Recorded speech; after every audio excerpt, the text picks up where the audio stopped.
Welcome to the Business Spotlight, where today the spotlight is shining on Patricia Ellis from Wizard Video Productions Limited. That was a mouthful. Welcome, Patricia. Hello, Nell. Hello. Nice to have you here on today's session. So to start us off with, tell our viewers a little bit more about you and the business, please.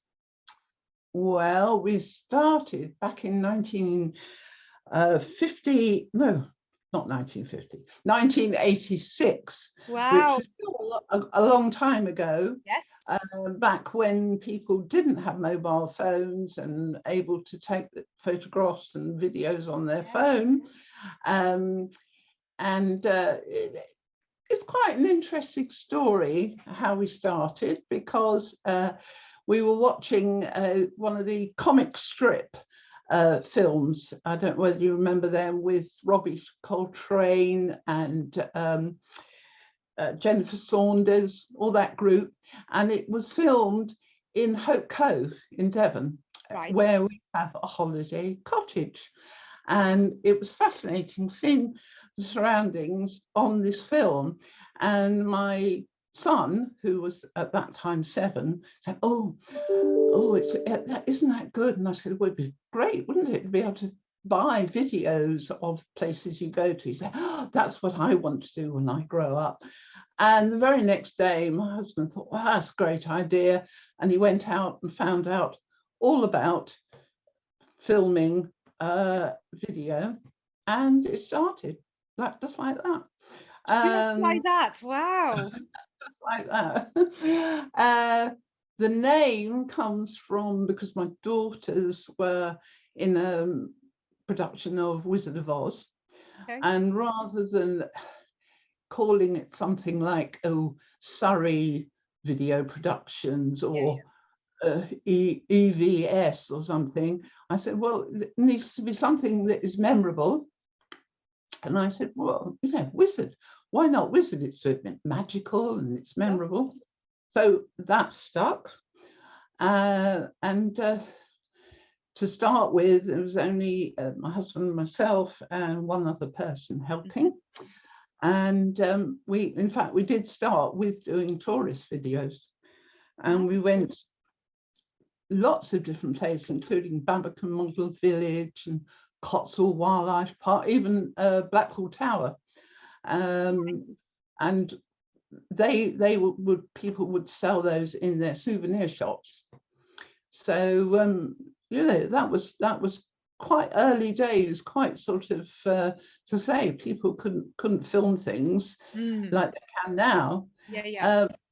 But then of course we realized that you can only go and film holiday places in the summer. So what do we do in the winter? Yes. Oh, we had been running a restaurant for a short time, and that was finished because obviously the video was getting popular and having to travel all over the place. So we thought, oh, school nativities and plays and that sort of thing. So we started writing, doing a mail shot to all the schools. Okay. If you remember, 1987 was the hurricane. And where we live here in Wychley in Surrey, we had no power for 2 weeks because all the trees fell down. I don't know where you're based now, but I'm based on the Surrey-Berkshire border, but actually I didn't move to the UK until 2003, so that kind of passed me by. 87 was something else, it really was. And so we did as much as we could, and then we were handwriting the envelopes. Nice. In order to send them to these various schools, and sat by the window as long as the light, because it was October, I seem to remember. And so that idea caught on. A lot of schools that we still film today came and had their shows, videos, especially the sort of nativity plays and that sort of thing. At that time, I had my own dancing school, and in fact, my school lasted for 44 years. I only retired about 10 years ago. Wow. And so we thought, oh, right, dance school, they put on shows. Some of them put on shows every 2 years, but most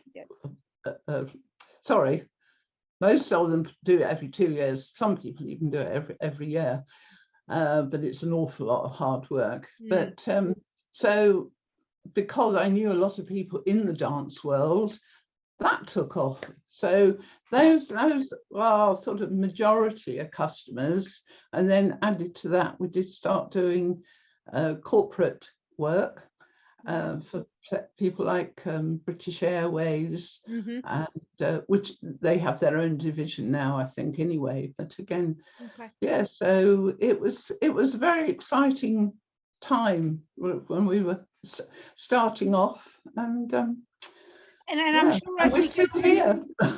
And still here, which is absolutely amazing. I mean, that's many decades in business. There's not many people that can say that, which is fantastic. And I'm sure we'll go through some of the changes that you've seen as we go there. But one thing I just wanted to pick up on is, it sounds like both you and your husband were quite entrepreneurially spirited, because you had a restaurant, a dance school, then the business. Yeah. Is that something that you always wanted to do, or did it just happen? Well, the dance school I always wanted to do ever since I was 14. So that was very much my, yeah, but,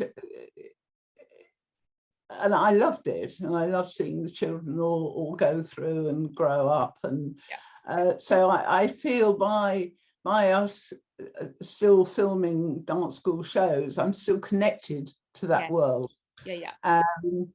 But no, I think it was our son who actually started us off on the filming route, and he does a lot of work for ITV, and he's going off tomorrow to go and film polar bears in Alaska. So nice.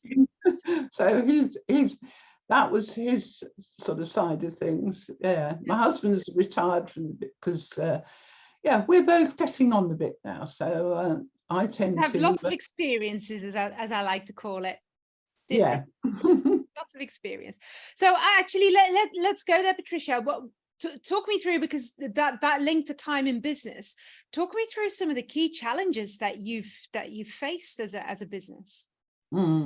Well, I suppose we didn't realize when we started how much technology would change. Well, I think it surprised everybody, really, when you think back to even young people today. You know, a lot of the people in their 30s, 40s didn't have mobile phones when they were children.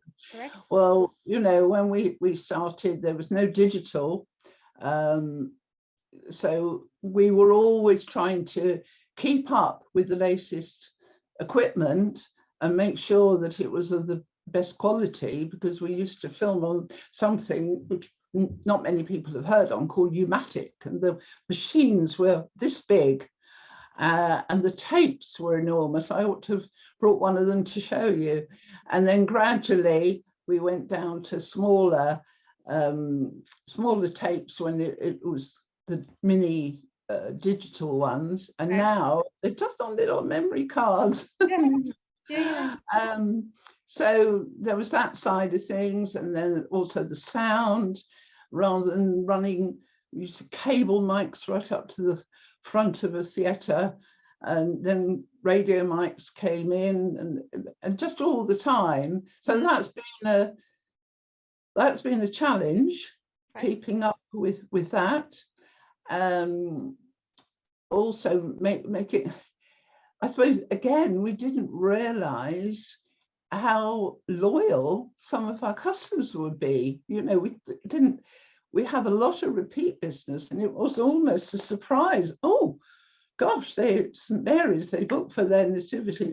Oh, they want to again, and the next year, which is lovely. So if you can get loyal customers, which, you know, is great.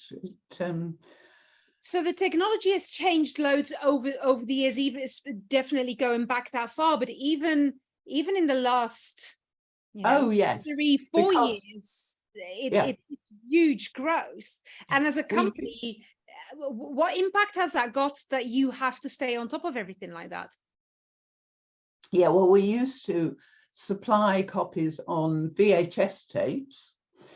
So we used to send those out all over the place. And then, of course, DVDs came in. So you have to buy the new machines to make the DVD. And now even DVDs are being phased out, and we're supplying on downloads, so people can choose. But there's still quite a few people that like to have that tangible souvenir, because we put them in cases with you know, picture of the show and the title and so on, and then have a code to the download, so that they've got the option.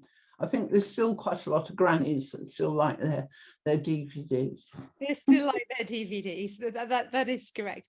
But as a business that has, I would imagine, from a yearly cash flow or budget perspective, that must have had an impact, because did you always know well in advance what kind of upgrades you were going to have to do, or was it often quite a decision in the moment? No, I think we tried to plan. I mean, our year is very much linked to a school year. Right. So, you know, we've just had a very busy July, because a lot of schools put their, especially the dance ones, put their shows on. And then going into August, we take stock. We have meetings and, right, what are we going to do now? How can we, you know, what's the moment, the cost that's running away with us is the traveling, the cost of fuel. Because we've always gone all over the UK. We haven't just stayed in Surrey and London. You know, it's you have to look at the bottom line, which doesn't seem to grow an awful at the moment. But yeah, and of course the other big challenge has been COVID, with the lockdown, and suddenly overnight your market disappears, because all the schools and theatres were shut. And yeah, thank goodness for furlough. And I was going to ask, did you diversify? Did you just do something else? What was your sort of? Well, the thing we've always done, but we brought it to the fore a bit more, was doing transfers, so that people have their old VHS copies, maybe of their wedding or family holidays. And of course, because they was at home during lockdown, they were sorting out their lofts and their spare rooms and finding all these tapes. Then they sent them to us by post when they were allowed to go to the post office, and we could convert them into DVDs or USB sticks. So and we pushed that a bit more during lockdown. At the moment, and then we only had four full-time staff, so some of them were, they couldn't, there's nothing for them to edit, but we kept the machines going, and usually people took it in turns, coming in and having a day that, you know, they could work without coming into contact with other people. And we increased the advertising for that sector just to get us through the lockdown, and, you know, kept our fingers crossed that all our customers would come back, which most of them have. But again, they were worried, I think, initially, even when the schools reopened, you know, is it worth putting on a production, or, you know, are we going to lose half the teachers because they've gone down with COVID, or therefore we can't? And they didn't want the parents coming in to watch, so they weren't going to but anyway, we are still here. I'm very pleased to say. Well done. Congratulations. Always good that. What have been over the years? What have been some of the learnings that you've experienced as a business or as a business owner? I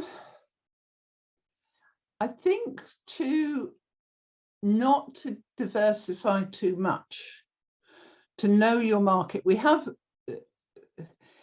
There's a lot of video companies that do what we generally call corporate, but business videos. Yep.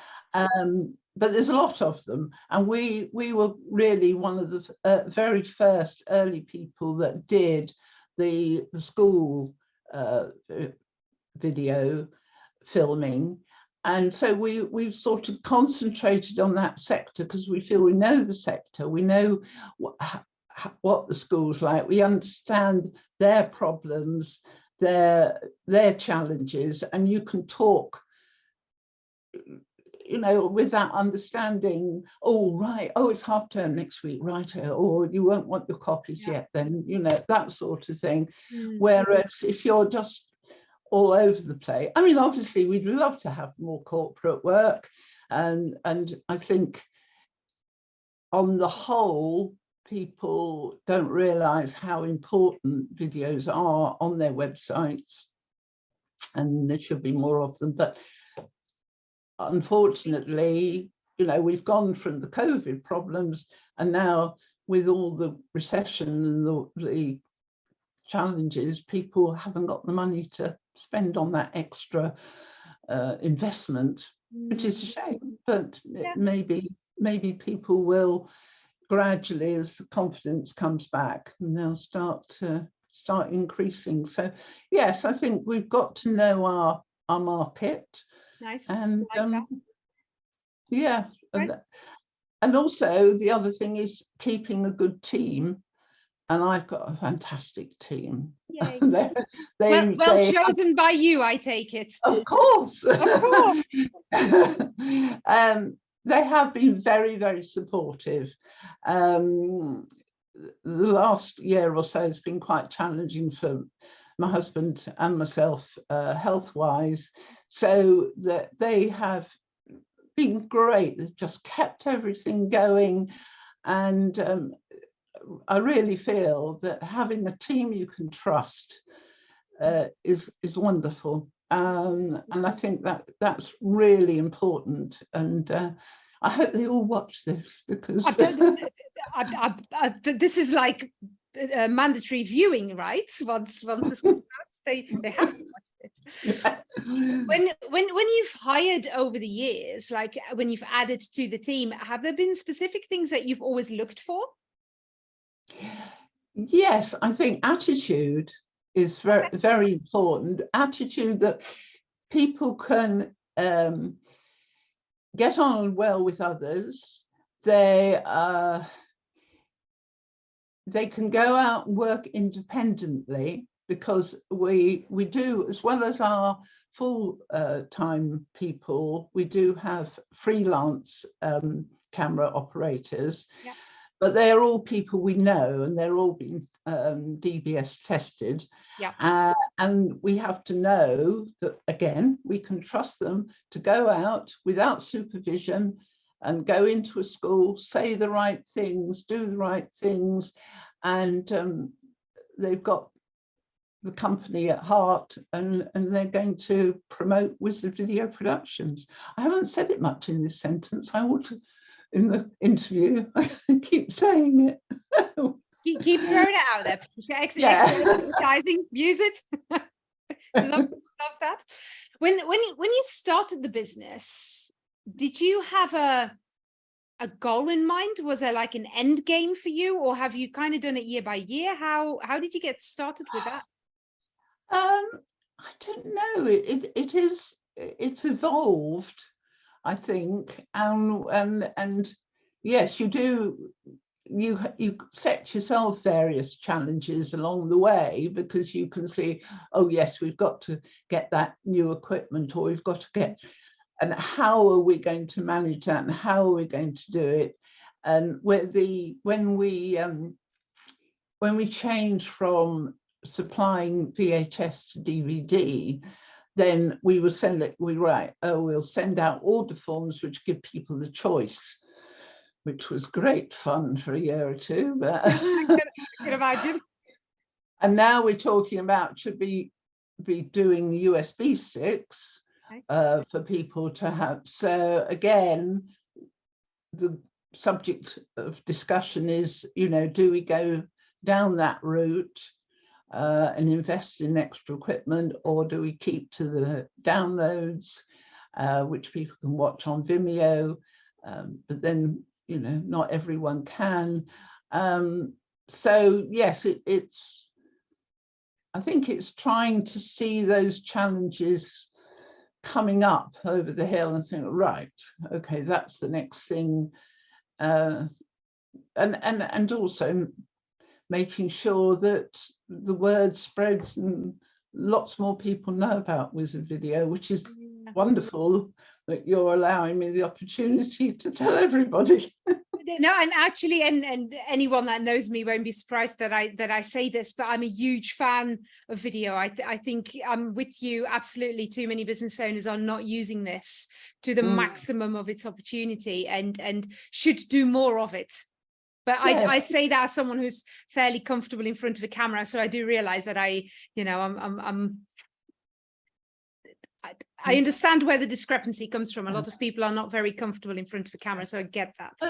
I don't think you haven't got to have the business owner in front of the camera necessarily to advertise their business. I mean, you could, if you've got a hairdressing salon, people don't particularly want the owner just talking to the camera. They want to see the haircuts, the environment. Yeah, the coffee and the biscuit that comes with the coffee. Absolutely, yes. And how people are walking out of the salon feeling customer testimonials. That, I mean, they're really important. To, if you get other people talking about how wonderful you are, that's even better than the owner saying how wonderful.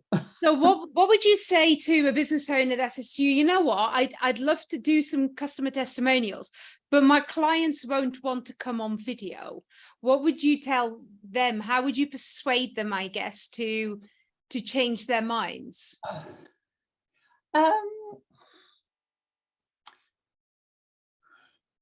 That's yes. I suppose if they don't want to say it, I suppose a little bit of bribery, organize a coffee morning, or come along and then get chatting, or I suppose it depends how local they are. Have some event that then you can, because really you don't need them to talk for ages and ages. You want a few sound bites of, oh, I think so-and-so is, this hairdressing salon is absolutely wonderful. You should have seen my daughter's hair was a mess and it's been cut. Just a short sentence or two. Or I suppose I could use, I think it's better to come from real people rather than actors and actresses. Because yes, but you could still show the premises and the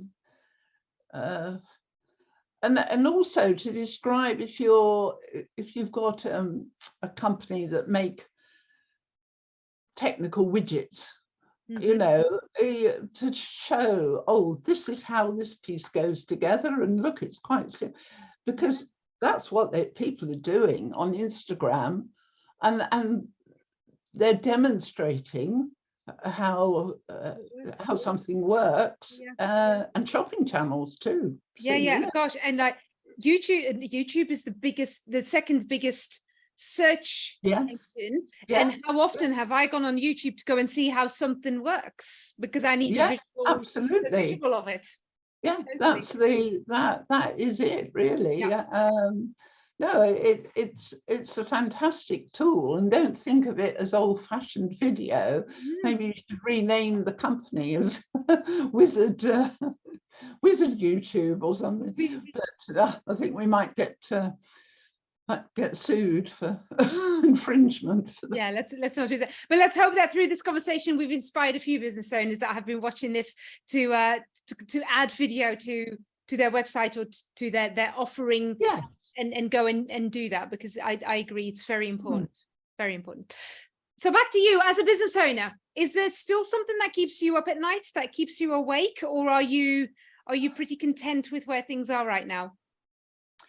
I think the next phase is, to spread the word a bit more. It's been a consolidating year, which is good, because we weren't sure, after the lockdown, if everyone's changing, and because you can't really film a school show on your little, pick up your device.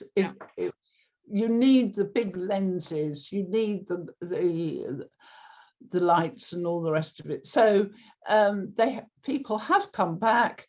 We just want to make sure that everybody knows and just increase. And otherwise I'm growth for you, really. Yeah, okay. I'm pretty happy the way things are, and hope we continue to grow. I think sometimes people try and grow too quickly, and therefore they can't sustain. I think it's important to know where you are in your market, and then and let's face it, the whole world is a little bit of a strange place at the moment with everything else. So you want to make sure that grow at a pace that you can manage. Yeah, I think that's a team that you can trust. Oh, there you go. They're back in. Yeah. I love to hear that. And actually that nicely brings me on to, what are you expecting to happen with your industry in the next 5 years? Oh, heavens. Who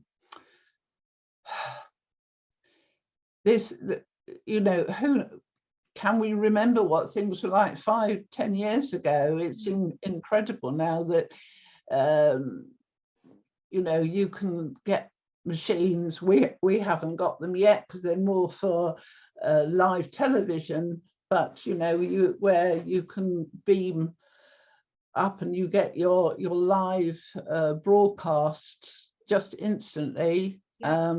Expensive equipment, but whether that may having your live streaming might be standard for every school sometime, if they're willing to pay for it. But I think that's the thing, we're trying to do things on a budget that schools can afford, because there's no point in charging thousands of pounds if schools haven't got it in their budget. So I think we're gauging it right, but what all the technology will be in 5 years' time, I don't know. I hope schools continue to put shows on, because I think it's important for the children, gives them confidence, and the fact of being able to watch it afterwards, they can see which bits they did really well. They see all their friends.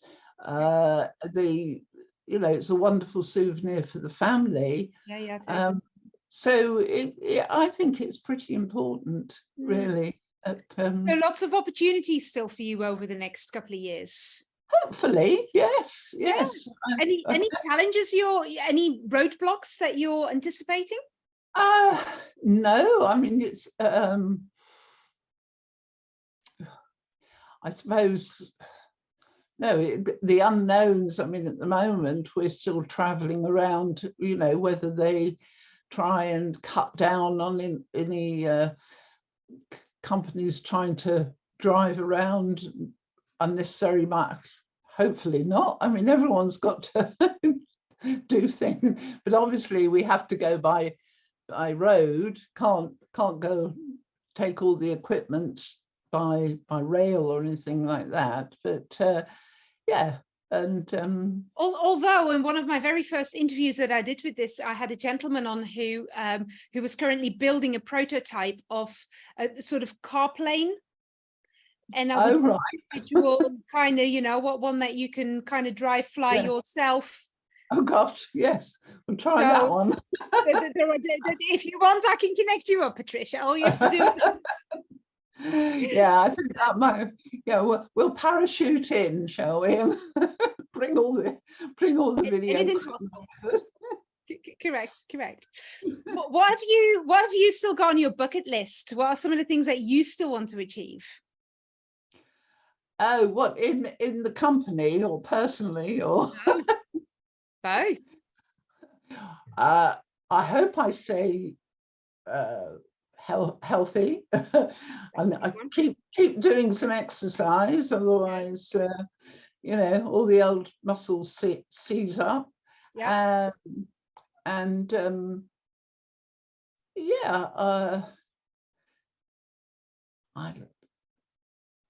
I hope that we continue where we are, where we're living, which is a very nice part of the world. And I have hobbies. I have time because of my wonderful team. I have time to do some hobbies, which is I do watercolor painting and gardening and that sort of thing. So I'm pretty good really at the moment. And I suppose it would be nice to get some West End shows to film. We have filmed once at the London Palladium. Oh, very fancy. Yes, and the Royal Ballet School we went to lots of times. At one time we used to be involved with the teachers course that was there, and that was a great thrill, going over the Bridge of Aspiration in Covent Garden and filming people like Wayne Sleep and Dame Monica Mason and lovely bit of name dropping. That's okay. So actually, that's been happening because the National Theatre started doing this or just after lockdown, when the theatres were up and running again. They filmed certain productions and then they put them on in cinemas across the UK, where you can go and watch them, because I've accidentally caught a few of those. And actually I love it because you don't always find it's easy to get tickets for those, especially when they're doing short run productions. You don't always get tickets, so it's quite nice that you can see them. Yes, it's not the same than seeing them on stage, but actually I've enjoyed the ones that we've done that. So there's definitely room for that. Some more of those would be very nice. I am not surprised. Well, what's your favorite musical? That's the first time I've asked that question, by the way, in all these interviews. The first time I've asked that question. What's your favorite? Well,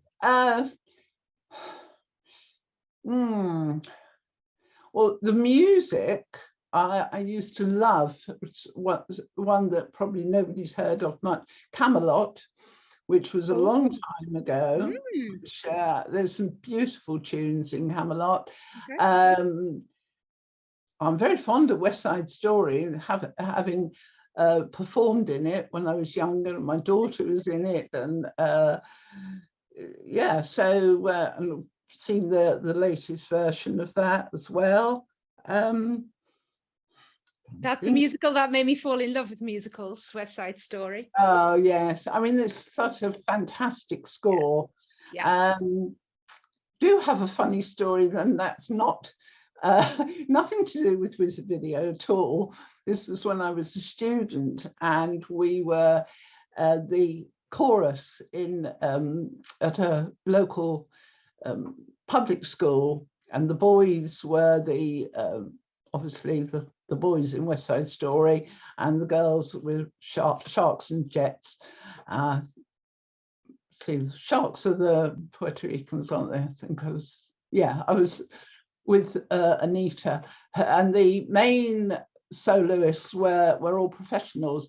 And in the song, I'd like to be in America, and Anita's zip went, up the back, and we were all chassing past and trying to do us during the song. So I always think of that. I like to be in America. Yeah, exactly. What a lovely memory. Absolutely. Thank you. Who do you find inspiring? Who's been your inspiration over the years? Oh, yeah, I do enjoy listening to business people like Stephen Bartlett, Karen Brady, yeah, all the Dragon's Den people. Yeah, I think it's very interesting to hear. Yeah, I don't think there's any one person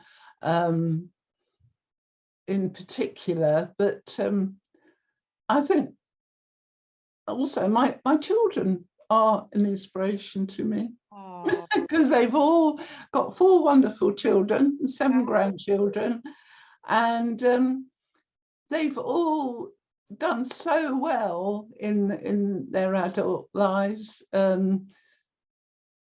Say our son is in television, the others are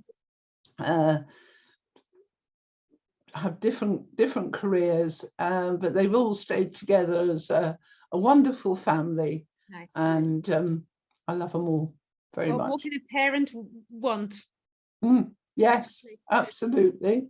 Just going to circle back really quickly to the Dragons, for example, or the people that you've loved listening to. How important has that continued learning been for you as a business owner over all these years?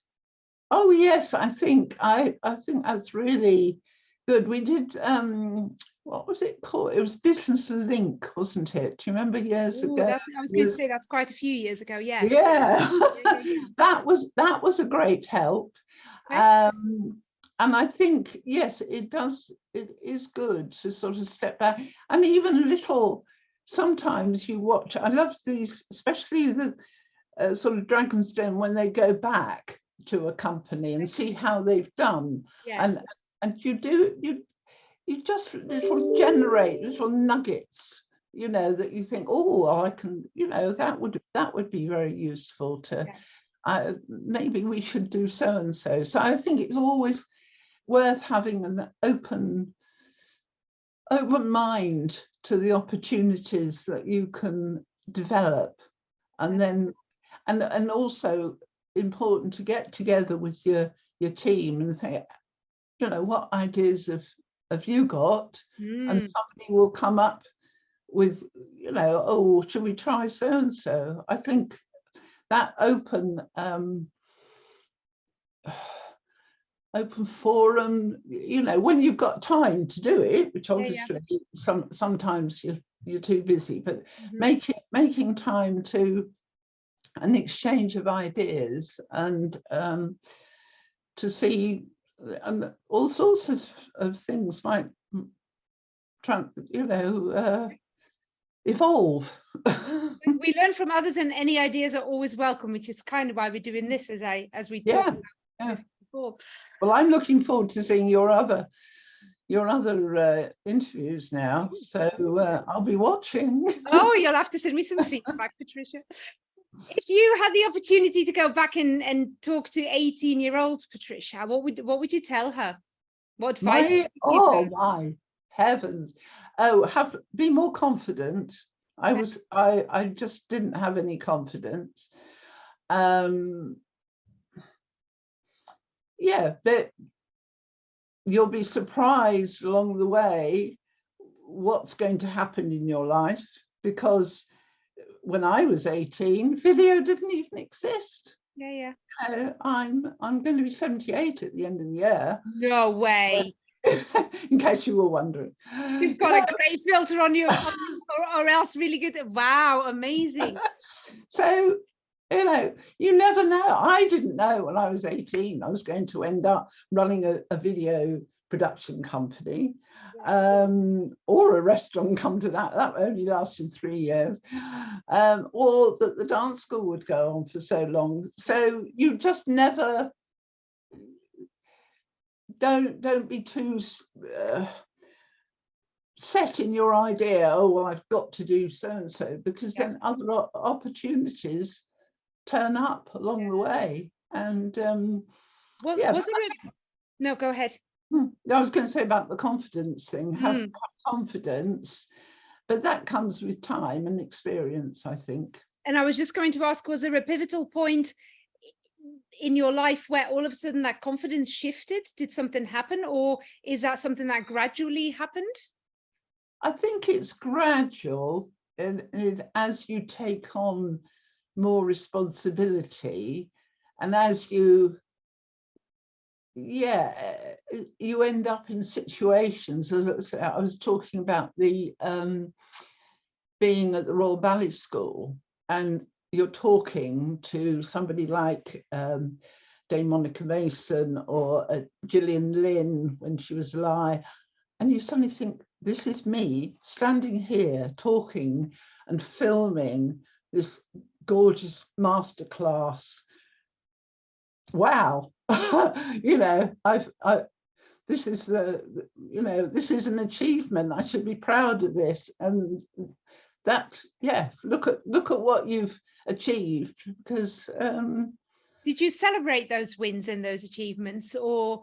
Yes, I think so. I mean, we've just had last when was it, due to another one, I think it was last autumn, just before Christmas, rather than the Christmas party. I think it was because we're always busy at Christmas, but I think it was sort of October, November.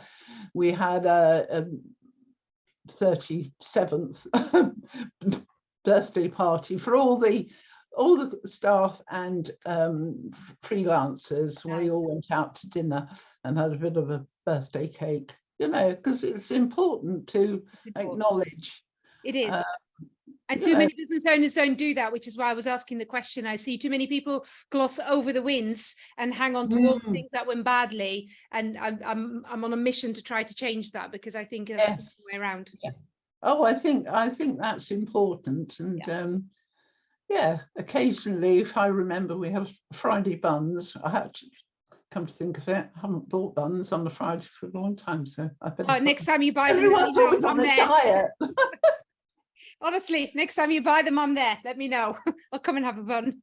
I'm the daughter of a baker, so therefore, you know, kind of runs through my blood. Right. I always end these with 3 similar questions to everyone, Patricia. For anybody who's watching this, who's maybe just started a business or is thinking about starting a business, what are your top 2 tips of advice to them? What should they be doing? Oh, don't grow too big too quickly. Okay. Make sure that you know what your plan is for the time being, and don't expand too fast. Okay. And make sure that you employ people that you can trust, I would think. Okay. And one thing I haven't mentioned, I'm a great believer in work-life balance, because I don't think you can be too demanding. People have other lives apart from the ones they spend in your workplace. Yeah. And if they have family problems, illness, they need time off. And when I needed time off this year, my teams stepped in, and I think it works best if you that respect a given that. Is that a give and take, you think? Because as a business owner, I totally get that. And I see that with lots of people within my network or my clients. They talk about work-life balance for the team, but they often neglect themselves in that. So how did you make that happen as a business owner, especially when you're in that growth phase? What was your non-negotiable?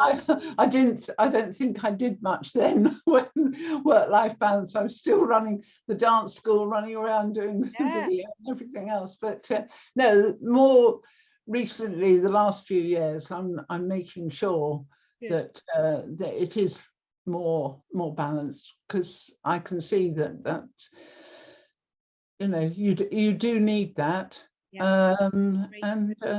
Good luck to anybody starting new businesses, and I hope you all. But don't try and copy us too much.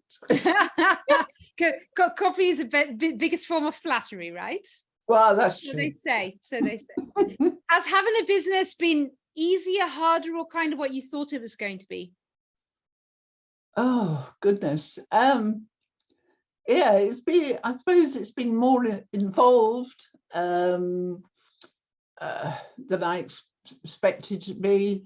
I think, again, from the advice point of view, you've got to know where you are with your accounts, which I do Sage accounting system, which, you know, again, when I was 18, there weren't computers and PCs, so I had to learn. It took me about 4 months to get my head around Sage a few years back. But I wouldn't be without it now, because otherwise you can't do things on little bits of paper. You need to have it well organized and be right up to date with everything. Otherwise you can quite easily let the figures run away and then you don't know where you are. But Agree. Yeah. Knowing what you know now, would you start a business again? Oh, at my time of life, no.